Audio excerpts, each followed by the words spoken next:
ਕੱਢ ਹੀ ਛੋੜਿਆ ਲਗਾ ਵਿੱਚ ਇਹਨਾਂ ਨੇ ਬੱਚੇ ਤਾਂ ਮੇਰਾ ਆਦਾ ਸੈਲਫ ਹੋਏ ਵੇ ਸੀ ਸੈਲਫ ਹੋ ਗਏ ਠੀਕ ਹੈ ਕੱਢੋ ਨੇ ਵੀ ਤਿਆਰੀ ਕਰਨ ਵਾਲੀ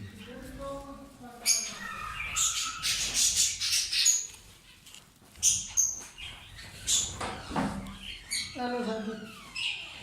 क्या था सीधी चम्मच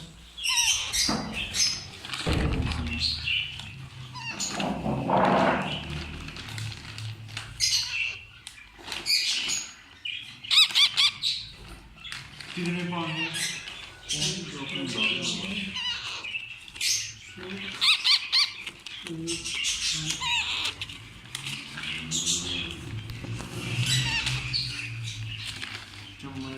भर के नहीं खा लेते